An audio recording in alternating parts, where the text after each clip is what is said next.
Fort Adams was built to survive war. 20-foot walls, hidden tunnels, and corridors that disappeared into darkness. But the fort never fired a shot at an enemy, and somehow it still ended up filled with death. Today, volunteers swear they hear footsteps pacing just outside locked doors, voices murmuring from empty passageways, and a voice crying for help from below. And when they dig into history, the influenza, the families, the graves, the woman in white, the question becomes, are these hauntings just stories, or are they echoes of real people who never really left?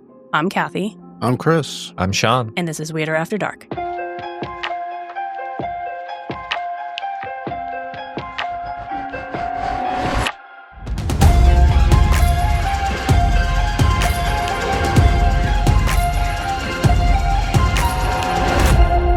Today we're going to talk about Fort Adams. And first, we're going to start with a little bit of history. Before Fort Adams, which is located in the Narragansett Bay in Rhode Island, became known for its hauntings, it was known for its sheer stature. By the time construction was completed, it was considered the largest coastal fort in the United States. Construction on the original fort began in 1798 and continued into 1799. Over the years, additions were made, but by 1824, it was decided that an entirely new and far more defensive fort was needed. Construction on the structure began shortly after and wasn't completed until 1857. At its peak, the fort was capable of housing thousands of soldiers at once and was strategically designed to control the entire entrance to the Narragansett Bay.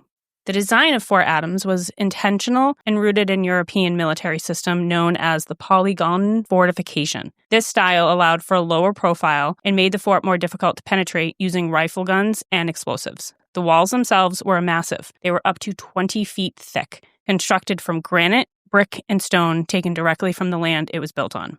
Inside the fort, there were rooms used for living quarters, storage, and artillery, but the real secret laid beneath it all. Hidden tunnels and corridors that stretched throughout the structure. Some said to extend for miles. These narrow passageways with their low ceilings allowed soldiers to move quickly from one side of the fort to another, transporting weapons and supplies when needed. I built a fort when I was a kid, Sean. Kind of like that. Did it have 20-foot thick walls? Pretty similar. Yeah. It was a bunch of sticks that I leaned against a tree. Yeah. At one time, the stone-built tunnels were lit only by lantern and torches, making visibility difficult at best. Footsteps echoed from nowhere and everywhere all at once. Water dripped onto the stone floors and into the silence. Soldiers could hear their own breathing, an experience many described as being disorientating. For soldiers who called Fort Adams home, life there was defined by long periods of isolation on the island. They lived by strict schedules and harsh discipline, enduring countless hours of drills to ensure constant readiness. Sleeping quarters were crowded and poorly ventilated. But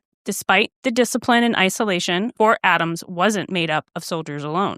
What often is left out when people pitch your life at Fort Adams is starting in 1850, many of them had families who lived there with them. Wives, children, and sometimes extended family members were housed in designated residential sections of the fort. Do you remember back in the Smutty Nose episode how we talked about, like, could we live on that island and be out there? And we were kind of like mixed. Chris and I were like, yeah, we could totally do that. But like a set amount of time, Kathy was like, hell no. I think I'd rather Smutty Nose than this. This doesn't sound like... Yeah, no, this is, and they had boats that like would go back and forth, but it's the same thing, right? Like you have to take a boat to get anywhere, to get to the mainland, and you're there because you're a soldier. So constant strict schedule of doing what you got to do, and it sounds cramped. And then my family's there cramped. Nah, I'm good. Yeah.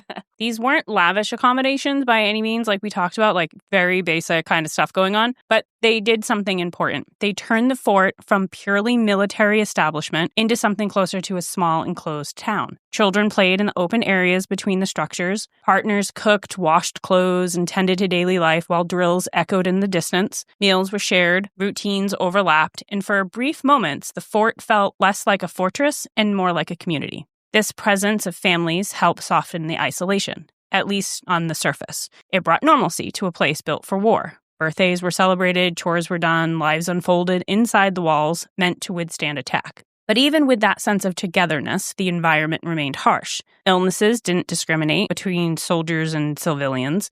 Imagine it, the damp air rolling through the halls on hot summer nights, slicking the walls with humidity, and the bitter chill of cold stone during the winter as the air from the ocean cut through the fort. Crowded conditions, poor ventilation affected everyone. Illnesses spread easily. Tuberculosis, respiratory infections, and fevers were common. And death from disease was an unfortunate reality, not just in the barracks, but in the homes. Still, For many who lived there, Fort Adams wasn't just a post, it was their home, and a shared life built inside the stone walls surrounded by water, bound together by routine, duty, and survival. The walls do it for Yeah. me. It's like, it feels And trapped. I feel claustrophobic when I'm in there. And eventually, like, they did build, like, housing outside of those walls, but for the most part, yeah, it was all confined inside. Nope. They put the housing outside the walls, but the walls were there for attack, so the people outside would get attacked.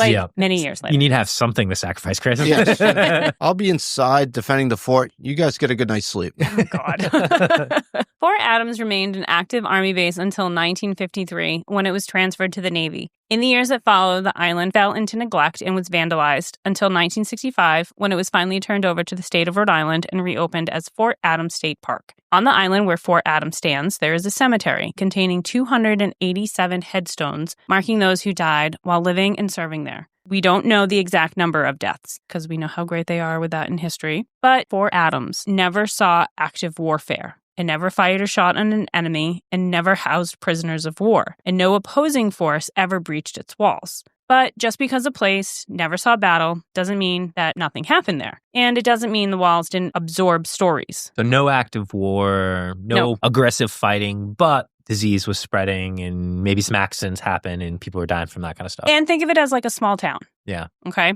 So we're going to go a little deeper into why paranormal investigators believe Fort Adams may be one of Rhode Island's most haunted locations. All right. There's no shortage of experiences that occurred at Fort Adams. In several incidences, volunteers would use the newly renovated restrooms in the otherwise closed-off area. Once in the restroom, the door closed, they would hear it. Pacing, heel, toe, step, heel, toe, step. A rhythmic pattern, steady and deliberate. Sometimes the sound of 3 solid knocks could be heard. Of course, the rational person assumes that this is another volunteer in need of the restroom. So the user lets them know, hey, it's occupied. But once the door is open, the halls are searched and there's no one there. One woman says that when she went to open the door, she heard the footsteps move away faster. So thinking perhaps it was someone not supposed to be there, she went down the long corridor. She opened the door at the end of the tunnel, which leads to the massive 6-acre field. No one was there. All accounts that this have happened to, they say they were alone at the time. I think that's like the worst spot to see a ghost or hear a ghost. In the bathroom? Taking a shit. Yeah. That's fair. I'm most vulnerable, man. That would be shitty. Yeah. And then to follow them to a wide open field and not see anything? Yep. That spooked me. Along with the footsteps come voices, murmurs just close enough to make you feel like someone is standing nearby, but far enough away that you can't quite make out what the voices are saying. Witnesses describe it as a conversation without words, like fragments of something drifting through the space. And again, when they go to check and see who's there, no one's found, and the voices stop. Over the years, the Gunpowder magazine has been the site of many physical encounters. There have been claims that rocks have been thrown towards visitors and volunteers. Investigators have also reported being poked and tapped in the back, enough to make them turn around to find no one's there. In the tunnels, near the officers' quarters, the experiences become more unsettling. There are repeated stories of disembodied voices crying out for help. Ugh, don't like that. Yeah. Those who hear it say the voice seems to come from below, from the cistern where the fort once collected its water. People have followed the sound, believing someone may be injured or trapped, but when they reach the area, as you know, as I've said, no one's there. So a cistern's kind of like a well, but more like a hallway? So it like catches water, I guess, Okay, and then they can like put a lid over it to like close it off. What do you think's the creepiest EVP or voice you could hear? Like, what saying would freak you out the most? Is it your name? Is it help? Is it get out, go away, death? What Yeah, would it'd freak you out probably the be most? like, die. that would put That you would on probably edge. freak me out. Like, okay, I'm leaving. Chris? Are you my dad? Oh. I knew this would catch up to me.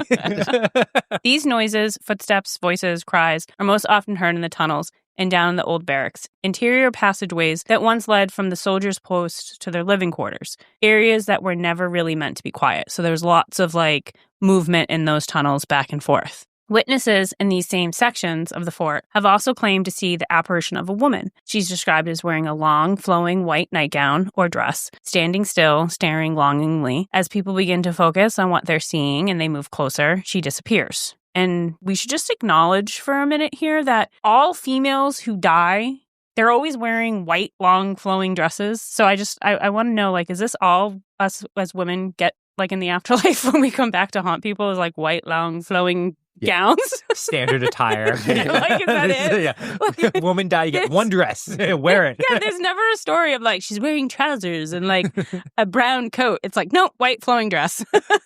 All guys get top hats. Yeah, top hats, button-down suits. Yeah. Well, in the same areas as this poor woman who only gets one outfit in the afterlife is seen, voices have been picked up on the recorder saying what they think maybe leave me alone or it was nothing. During a tour, investigators set up a recorder in the living quarters where families occupied the space. When the audio was played back later, there was a clear sound of small footsteps running, followed by laughter. There were no children on the tour that day, and in another recording captured in this area, the show Ghost Hunters picked up the sound of a small child quietly saying, "You're not supposed to see me." Ooh, that's creepy. Those are kind of some of the things that are reported. Now, could any of these things actually have happened at the fort? I have 3 real-life events that may give an explanation if we want to go down the rabbit hole that ghosts and all things paranormal are real. Maybe these stories could be what is causing these things to happen. Yeah, let's connect some dots. Let's do it. First, we're going to talk about the sounds coming from the cistern. Private Franz Copey was a soldier stationed at Fort Adams, and his death remains one of the most unsettling and debated incidents connected to the fort. On the night of the event, around 9 p.m., Copey visited the post's sutler.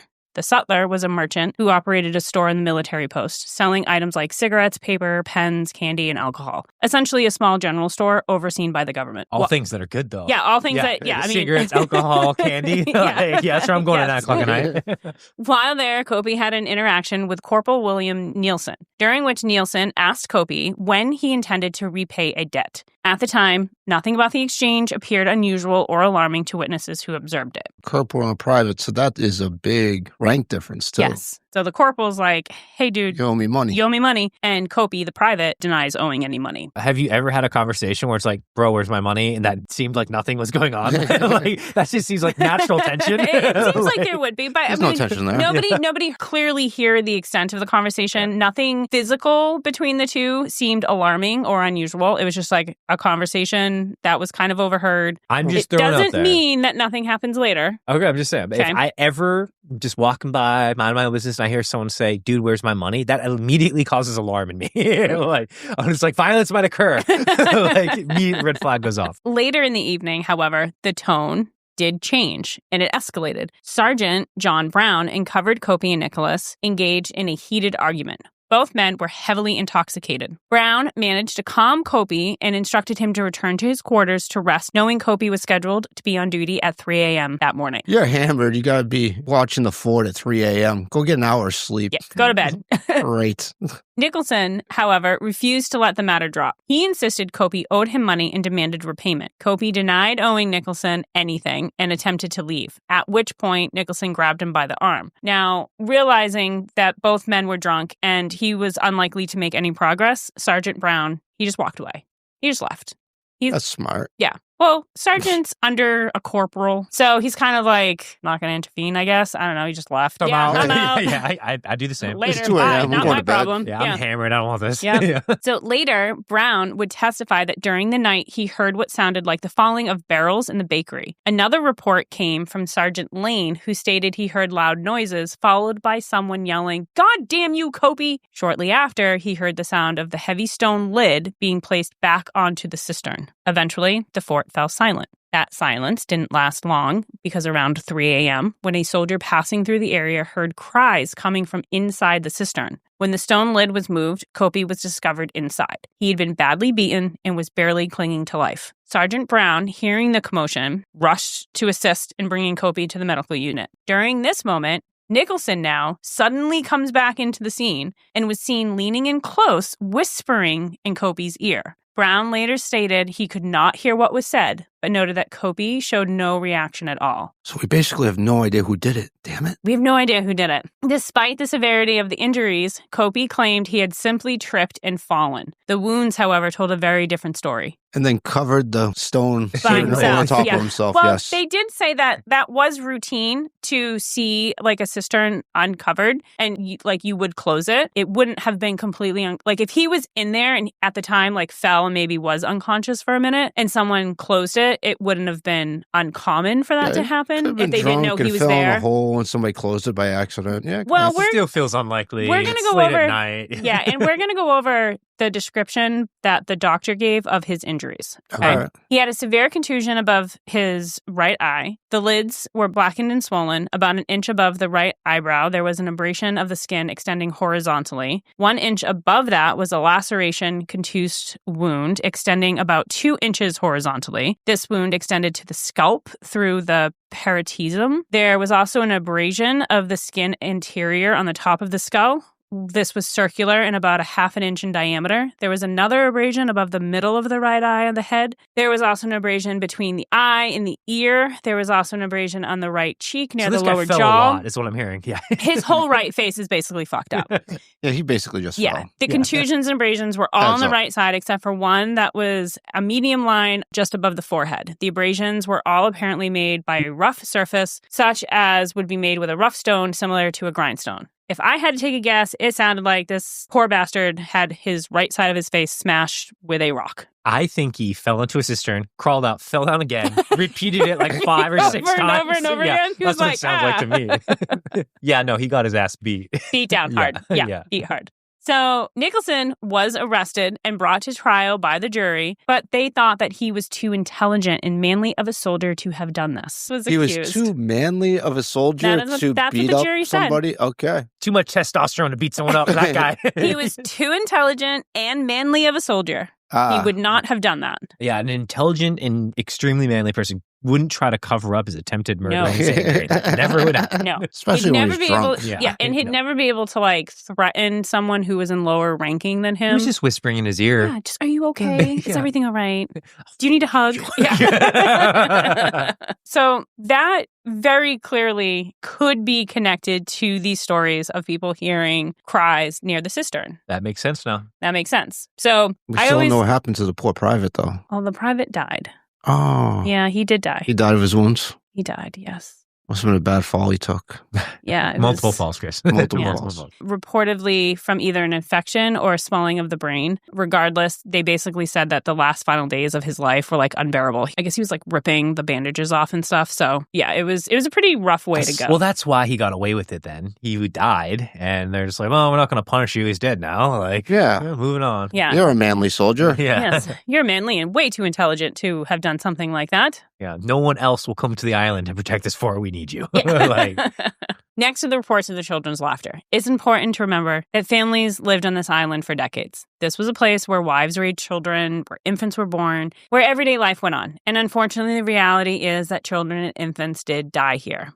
During the Spanish influenza, the majority of deaths on the island were infants and children. In total, there were 81 infants and children buried at Fort Adams, although it could be higher because there are gravestones marked as unknown. So when people talk about hearing small footsteps and laughter echoing through the areas that once served as their living quarters, it raises that question. If the children were to remain somewhere after death, would they continue doing just what they were doing in their everyday life before they died? The fort may have been built to defend against enemy attack, but for many years, it was their home, a place filled with routine, movement, and the sound of them running and playing. These sounds were once normal. So, if ghosts are real, and some of them are children, then reports of these sounds and laughters don't really feel out of place. They just kind of feel like their spirits repeating those same things over and over again.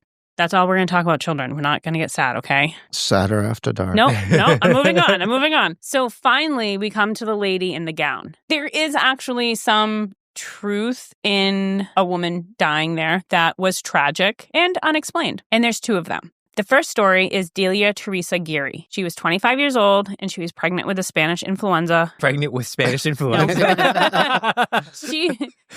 So this is where it started. This answers the chicken or the egg. She was 25 years old, and she was pregnant when the Spanish influenza reached the area. She was admitted to Newport Hospital, where her daughter was born prematurely, and tragically, both Delia and her newborn died shortly one after the other. Some believe Delia is the woman seen wandering the ground of Fort Adams because her husband, Lieutenant Richard Geary, and her daughter are both buried at Fort Adams. Delia herself, however, was buried somewhere else at St. Columbia's Catholic Cemetery in Middletown. So the story goes, she returns to the fort searching for the family that she was never able to return home to.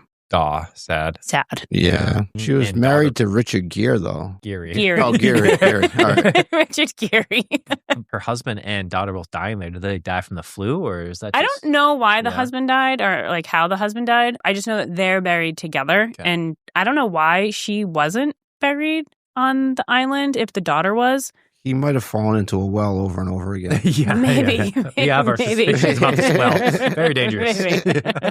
Okay, so now the next story is Mary Gleason, an Irish immigrant and resident of Newport, Rhode Island. Always have to bring my Irish roots back. Her husband wasn't Jackie Gleason, was it? Because I'm seeing a trend. No. All right.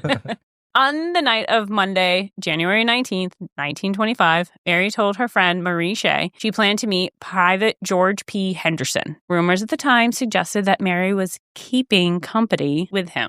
She packed a basket with sandwiches, cookies, small cakes, sugar, and items to make tea. Sounds like a good date. Yeah. Yeah. I mean, she kind of came prepared. Yeah. That night, temperatures were reported to be around 17 degrees, and not accounting for the wind coming off the water, it was very cold. So it was dark. Let's have a picnic. It's 17 degrees. Well, I don't think they were going to have like a chills. picnic like outside. She was bringing it to his living quarters, I would think. All right. I mean, I would hope they're not having a picnic in the cold. Keep me warm, Private. Yeah, it's so chilly. It was dark that night and it was bitterly cold, and Mary was unfamiliar with her route, having only been to the fort twice before. On her way, it is believed that Mary climbed over a barrier and, without realizing it, fell nearly 30 feet into an interior ditch in the fort. If she cried out for help, no one heard her. The area of the fort was unoccupied at the time, as there was no active conflict going on anywhere in the world, so they weren't using that for anything. It's thought that she was knocked unconscious, and as the night went on, snow began to fall, eventually concealing her body. That's what she gets for cheating on Jackie Gleason. The guy's a national treasure. Oh, dear God. Can you imagine dying on your way to a booty call? like walking? Yeah. I guess I deserved this. I just question, like, why would she go over the barrier? Shortcut. If there's like something there, like something's there being like, no, don't do it. And she's just like, nah, I'm just gonna do it. Yeah. Yeah, I don't know. Now, the important question to ask is, did Henderson report her missing the night that she didn't arrive? The answer is no. It wasn't until 3 days later. Yeah, that's weird. He claimed that during the time, he did his own research. As one does. Yes. He checked with Mary's family and her friends. He even traveled to Boston to speak to her cousins to see if she had returned home instead of meeting him for the booty call at 8 p.m. on Monday night. And it wasn't until Sunday, January 25th, that a group of children sledding near the fort discovered Mary's frozen body. Authorities found her lying face down, her purse beneath her. Nearby was a basket of food she had packed, a half-eaten apple, and a blonde wig she had been wearing to hide her graying hair. It took a full week for Mary's body to thaw before the autopsy could be performed. The results... Okay, you invite a girl over, you met her in a bar, she doesn't show up. You really calling her family, or are you just thinking she skipped out? I mean, you are on an island. Or did she live on the island? I thought she lived in Boston. No, she was from Newport, not Boston. She lives on the mainland. He met her, and she'd been to the island twice. This is the third time she was making her venture to the island. I don't know where they met, but... She skipped out, right? And Yeah. Never I mind. don't I know. thought she was like living on the island or something. No, and no. They were just like booty calling each other or something. No. Yeah. So under that circumstance, Not yeah, so probably strange. not Yeah. calling or visiting her parents if it's the third time we're hanging Yeah, out. Also, she- I'm not reporting her missing either. If like it's our third time hanging out and you just didn't show up to our date, I'm probably not reporting you missing. I'm like, ghosted. your Tinder date doesn't show up and you call the police. Like, Yeah. I don't Okay. know. Actually, You got a story? Man out there, don't do that. Don't do that. It's the only thing that makes sense, Sean. Okay, all right. I don't know. I thought it was weird. I thought it was weird that maybe I would just be like, I guess You have as- higher as- standards for I- that. I guess- you I guess report I me do. missing if I don't show up. Yes. You guys just like, nah, I guess she bounced. It's fine. So when her body had finally thawed after being frozen, they did an autopsy, and the results ruled her death was accidental. There was no poison in her system, no food in her stomach, and no signs of a struggle. The case appeared to be closed. But then a letter arrived. A man named Private George Carmack claimed that he had killed Mary. He stated that the What? previous summer, they had been involved in a brief relationship, and that when he saw her heading to meet another man that night, he became enraged. However, his story was filled with a lot of inconsistencies. He gave incorrect dates. Witnesses placed him elsewhere at the time that she had fell. He couldn't clearly state whether Mary fell during a struggle or whether he pushed her. And while Carmack did know details that suggested that maybe he was there, such as what she was wearing and where her body was found, he also was known for going AWOL and was not considered a reliable or credible soldier. Ultimately, authorities decided he couldn't be responsible. What? Why though? There were too many witnesses that said, like, I saw him. Like, he was nowhere near the island. He was on the mainland. Why would he lie about murdering someone? Like, that just seems... The theory is that he'd gone AWOL so many times and kept getting brought back and not being, like, dishonorably discharged, that, like, he was really just kind of, like, mentally unwell and looking for any excuse to get out of being a soldier. Like going to prison? Yeah. I guess. Or I mean, maybe it's better than the prison of the island. I don't know. Yeah. But I want to ask you guys something, though, because I don't know if you picked up on it or if maybe it just went unnoticed in my story. But there was a detail that I mentioned. When they found her, there was something beside her body, a half-eaten apple. Yeah, heard it. Didn't And think there was anything nothing weird. in But her when they did stomach. the autopsy, there was nothing in her stomach. Oh. So Squirrel. at that point, once they realized that, like, wait a minute, they kind of went over and started looking at the case again. They were like, well, there's this half-eaten apple. Their attention returned to Henderson. He claimed he searched for Mary, called for her when she didn't arrive, visited her family locally, then traveled to Boston. Records later suggested that much of this was actually just that. It was just a story. And after hours of questioning, Henderson never confessed. He never broke, and no files were brought to him. So Mary Gleason's death was officially closed or unsolved, depending on who you ask. So he never actually went to Boston and checked in with the family once they Family dug says he never showed up. in? We didn't talk to him. He didn't call. He didn't come visit us. But again, they were just like... Case was closed. It was an accident. And then the guy wrote a letter saying, no, I did it. Mm-hmm. And then they like looked into it and like, no, you didn't. You didn't do it. And then they open the case back up and they look at the boyfriend again and they think it's him, but then they close the case. Yeah. Cool. The eaten apple, though, that's interesting, right? Like, Yeah. so she either definitely met with someone and they ate the apple, or some crazy person's out there murdering bitches and then open it up and like, oh, an apple. An apple. Taking a bite. But like, an apple was never something that she put in her basket. Oh. She brought like candy. She brought some cake. She brought some sandwiches. How do you know that somebody eat a half an apple and just throw it over the Well, that's one of the barricade, theories right? too. Someone says like maybe they like the kids sledding. Maybe. I mean, they can't really explain it, but it does lead to that open question of why would she go over the barrier? Like if you'd only been to the island Yeah, I'm two not other going over a times barrier. Yeah. and you've never gone over the barrier, because they say that like maybe she got like confused and she wasn't sure where she was. Like, would you just be like, oh, there's this barrier stopping me from going here. I'm going to climb through it. Yeah, I think I missed that detail on the first time when I was listening, and like now it makes no sense to go over a barrier. At first, I was like, oh, if like you know the place and you know you can get there faster, maybe, but no. And it was dark and it was really cold. It was very windy. She's murdered. Okay. So So could Who's this the be? ghost? Could this be the woman that people are seeing? That's kind of the question. Mm-hmm. There is a picture, and I'm just going to move this so you gentlemen can look. Here, if you look over here on the left, there's supposedly what looks to be a side view of an apparition. It's something. Something's there. I don't know what it is. But what I thought was weird, you know how sometimes when you look at like stones or tile or marble, you can kind of create pictures? I thought I saw like a figure in this picture, but clearly it's not on the right side, it's the left side. So that... Yeah, I can see like a silhouette. Can of see a human silhouette. being. Maybe in a white dress. Probably. I don't know. Could that be Mary? Could it be the other woman? Maybe. I think just to wrap this up, important to say that there are countless deaths connected to Fort Adams. You've got illnesses, suicides, violence. I know we're kind of working with doing some like case files for our Reddit listeners, and I have a couple of things that I found that I am really excited about posting to nice. give some more information. But despite the fort never seeing battle, the walls definitely held on to, I think, some of the spirits and the stories that were there. And there's also reports that talk about the stones being able to absorb the energy. I don't know if you guys know anything about that. I don't know anything about stones holding energy, but I will say I don't like the idea of hearing screams from people in the cisterine or children's footsteps, or when I'm taking a shit, I might hear something. I don't know. This spooks me out. I don't like that. Yeah, it's also an island. It's on the water. The wind does some weird things, and it's clearly this massive stone structure. So I'm wondering if the wind going through different passageways throughout the fort could make some sounds that we would carry voices, Yeah. whispers. You did say those walls too, 20 feet thick, Mm-hmm. made of granite. Mm-hmm. And isn't there some like suggestion that like granite can hold some type of Yeah. spiritual? Yeah. Yeah. So maybe it is if you're surrounded by this stone. And water. They say Yeah. like water, So like Chris is holds fine. it. Yeah. Yeah. I think like when you're going into like small tunnels and you know that there's a history of people committing suicide, murder, unexplained deaths, you kind of go into it with a little bit of like already your hair's kind of standing up, thinking you like already so kind of much history expecting. there. Yeah. Yeah.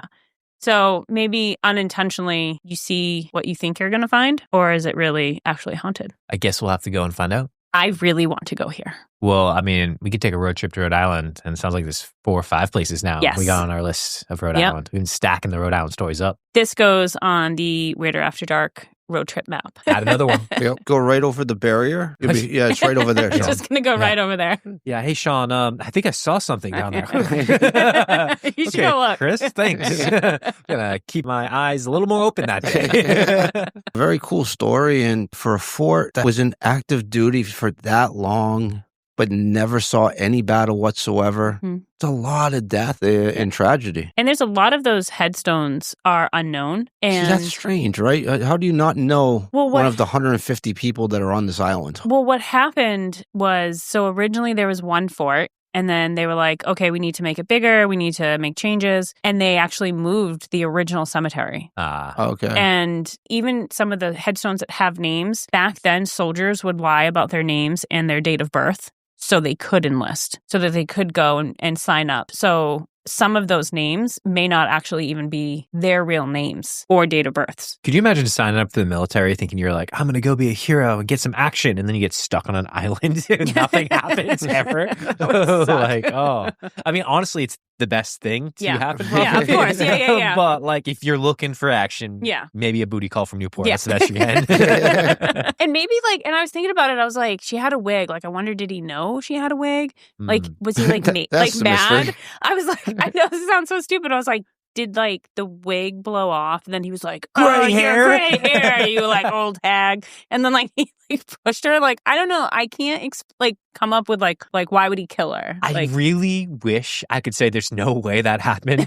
But men back in those days, like, I don't know. Men were intelligent, manly soldiers That would on never this do on this anything. island at Fort Adams. Thing to hurt anyone. Well, you heard it here first from Kathy. A woman, men are manly and intelligent. Oh no, hold on. Well, Kathy, thanks for sharing the story. We definitely appreciate it. Cool. It was a good story here. And gang, we hope you enjoyed it as well. And if you did, be sure to go ahead and check out our Instagram. That is at Weirder After Dark, where Kathy will go ahead and be posting several images that will support her story here today. And it's not just at Instagram. We are out there building community. That means you can visit us not on Instagram only, but on Reddit and Facebook, where you can talk to other people who are enjoying these episodes just like you. And we are always, always, always on the hunt or haunt for your weird New England stories. Have you been down to the fort? Have you seen women in white dresses? Dead ones, not live ones. If you have, go ahead and send those stories to us. You can send it to the gang at weirderafterdark.com, and we'll share your weird New England tale in an upcoming episode of Whispers After Dark. And remember, it always gets a little weirder after dark. Bye. Thank you, guys.